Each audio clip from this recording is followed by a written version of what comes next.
In this video, we will learn about reflection of light. इस video में हम प्रकाश का अपवर्तन पढ़ेंगे। जैसा कि हम जानते हैं, हमने शुरुआती वीडियो में देखा कि मैंने एक पेन लिया, I take a pen and dip in a glass which filled with water. एक पेन लेने के बाद मैंने उसको ग्लास में डाला जिसमें पानी भरा हुआ था। So it's deviate its path. हम देख रहे थे कि पाथ उसका जो पेन का था वो डेविएट हो रहा था। वो किस कारण हो रहा था? मेनली हम देख रहे थे कि जो पेन है एक मीडियम से दूसरे मीडियम पे जा रहा था। सिमिलरली जैसे हम देखें रात में जो तारे टिमटिमाते हुए दिखाई देते हैं, twinkling of star in the night, mainly we see in clearly see in summer night. जो हम गर्मियों के दिनों में देखें अगर तो बहुत स्पष्ट हमें दिखाई देते तारे रात में आसानी से कि टिमटिमा रहे हैं because of the reflection of light. अब ये रिफ्लेक्शन ऑफ लाइट होता है क्या? एक फिनोमिना है लाइट का एक फिनोमिना जिसको हम बोले हैं घटना जो है प्रकाश की किरण की, कि वह एक माध्यम से from one medium to another medium में जब वो प्रवेश करती है, enter in another medium, transparent medium जिसको हम बोले या पारदर्शी माध्यम बोले, तो वह अपने मार्ग से विचलित हो जाती है, मीन्स डेविएट हो जाती है। इस फिनोमिना को, इस घटना को हम प्रकाश का कहना चाहिए अपवर्तन कहते हैं या फिर रिफ्रैक्शन ऑफ लाइट कहा जाता है। Definition: the change in direction of the path of light when light travel from one transparent medium to the another transparent medium is called the refraction of light. The essentially जो है उसके लिए surface जो है surface phenomena है। ये एक तरीके से सतह रहनी चाहिए हमारे पास। हमने देखा वाटर की एक सतह, जैसे ही वो सतह पे आया तो वो डेविएट हो गया।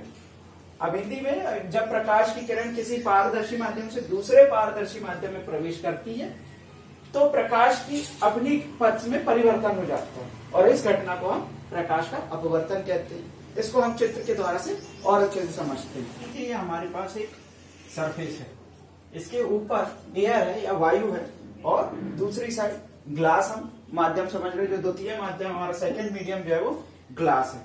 अब इसमें एक प्रकाश की किरण रे ऑफ लाइट आती है। अब यहाँ पे क्या होगा, इसकी स्पीड मान लीजिए अगर एयर में देखें अप्रोक्सीमेटली अगर है तो 3 × 10⁸ मीटर पर सेकेंड है। जैसे ही ये सरफेस पे टकराई कुछ तो थोड़ा ऐसा हिस्सा अगर हम बोले तो वो क्या हो जाएगा भाई, पार्शियली रिफ्लेक्शन भी हो जाएगा, परावर्तन भी होगा, पार्शियली होगा। लेकिन अभी हम अपवर्तन देखते हैं क्या हो रहा है। अब इसके बाद जो है हम जैसा पहले देख चुके हैं प्रकाश के परावर्तन में कि हम एक नॉर्मल ड्रॉ करते हैं। हमने नॉर्मल ड्रॉ कर लिया।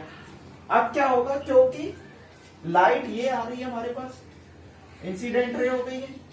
अब ये क्या होगी, अपने पाथ से मींस जो इसका रास्ता है वो डेविएट हो जाएगी, कुछ इस प्रकार झुक जाएगी। किस तरफ झुक जाएगी? अभिलंब की ओर या फिर टुवर्ड्स द नॉर्मल। हम बोले अगर when the ray of light travel from one medium to another medium it deviates whether it is towards the normal और आउटवर्ड्स द नॉर्मल। बट एक इंपॉर्टेंट पॉइंट अगर हम देखें, क्योंकि एयर जो है वो कहना चाहिए रेयर मीडियम है और ग्लास जो है हमारे पास वो डेंसर मीडियम है, तो एयर से डेंसर मीडियम में जब भी लाइट रे आएगी वो क्या करेगी, अपने पाथ से डेविएट होते हुए टुवर्ड्स द नॉर्मल की ओर झुक जाएगी।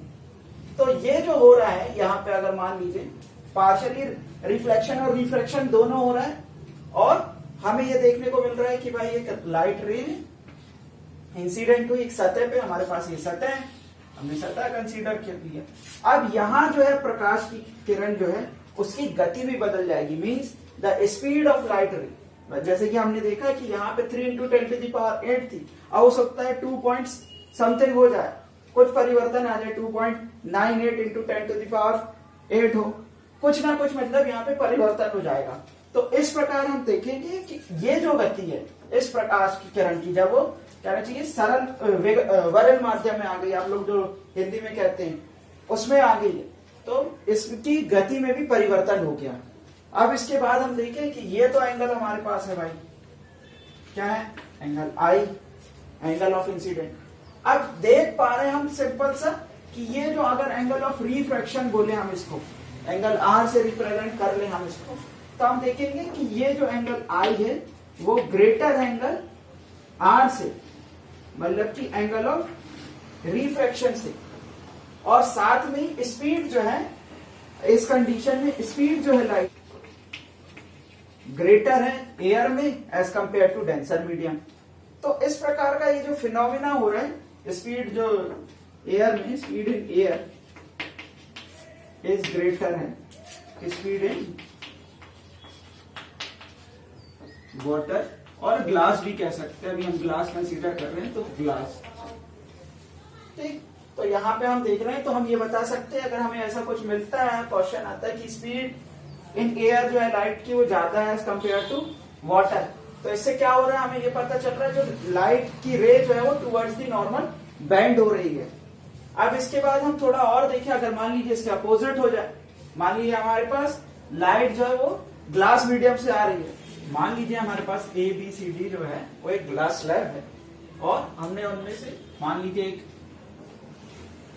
रे आ रही है, लाइट रे, प्रकाश की किरण आ रही, जैसे ही वो सतह पे टकराए तो क्योंकि एयर मीडियम से डेंसर मीडियम मतलब कि ग्लास मीडियम में आ रही है, तो ये क्या होगी, अपने टुवर्ड्स दी नॉर्मल बैंड हो जाएगी। देन इसके बाद अब यहाँ पे देखिए इस सतह के लिए, डीसी सरफेस के लिए देखें तो हम लाइट जो रे है वो कैसी चल रही है, denser medium to rare medium जा रही है। अब जब denser medium to rare medium जाएगी तो ये क्या हो जाएगी, away from the normal. Means जब ए बी सरफेस में लाइट रे पड़ी तो हम देख रहे हैं टुवर्ड्स दी नॉर्मल वो झुक जाती है, और जैसे ही हमारे जो लाइट रे डीसी सरफेस में पड़ी तो अवे फ्रॉम दी नॉर्मल हो जा रही है। और साथ में एक और चीज हम अगर ध्यान से देखें तो ये जो इंसिडेंट थी लाइट, अगर हम इसको नाम दे दें पी क्यू जो लाइट रे आ रही थी वो ऑलमोस्ट पैरेलल जा रही है, ये पैरेलल ड्रॉ हो रहा है, ये पैरेलल ही चलेगी इस लाइन से, मतलब कि जब एयर में वापस आ जाएगी ये लाइन तो पैरेलल चलेगी, इनके बीच का गैप जो है वो कम नहीं होगा, जो कि आप लोग प्रैक्टिकल में भी करते हैं। तो इस प्रकार ये जो है ये हमारा प्रकाश का कहना चाहिए अपवर्तन या रिफ्लेक्शन ऑफ लाइट रहता है। आपने प्रैक्टिकल में देखा होगा कि हम ग्लास स्लैब रखते हैं और इसके साथ एंगल बनाते हैं, हम 30 डिग्री मान लीजिए, 2 पेन लगाते हैं, नॉर्मल ड्रॉ करते हैं, और फिर उसके बाद हम इस पेन को देखते हुए इस सरफेस से 2 पेन और लगाते हैं, तो हम यहाँ पाते हैं कि यहाँ कुछ झुकाव हो गया है, और फिर हम जब ये ड्रॉ करते हैं तो देखते हैं कि ये पैरेलल चल रही थी। अगर हम इसको एक्सटेंड कर लेते आगे, पी क्यू रे को अगर एक्सटेंड करते तो हम देखते हैं कि मान लीजिए एस आर है हमारे पास ये रे, तो एस आर से पैरेलल चलेगी। इसके बाद अगर हम देखें तो हमारे पास रहेगा स्नेल्स का लॉ, या फिर जो कि हम अगले वीडियो में देखेंगे। तो ये नॉर्मली इसके 3 पॉइंट इंपॉर्टेंट है, मैं वो बता देता हूँ पहले 3 पॉइंट, और अगले वीडियो में हम स्नेल्स लॉ देखेंगे। हम इंपॉर्टेंट पॉइंट्स ऑफ रिफ्रैक्शन अगर हम देखें, जैसा हमने पहले बताया कि जब लाइट रे है, when the ray of light travel from rare medium to denser medium, जैसा हमने फिगर कंसीडर कर लिया, मान लीजिए हमारे पास ये सरफेस है और इस पे हमने एक नॉर्मल ड्रॉ कर दिया, और ये लाइट जो है हमारी लाइट रे आ रही है, और ये हमारे पास कौन सा मीडियम, ऊपर वाला एयर या रेयर मीडियम जिसको हम बोलते हैं, और ये डेंसर मीडियम है हमारे पास, यहाँ पे रेयर मीडियम हो गया, तो ये क्या हो जाएगी, टुवर्ड्स दी नॉर्मल बैंड हो जाएगी। ये हमने पहले ही पॉइंट में बताया।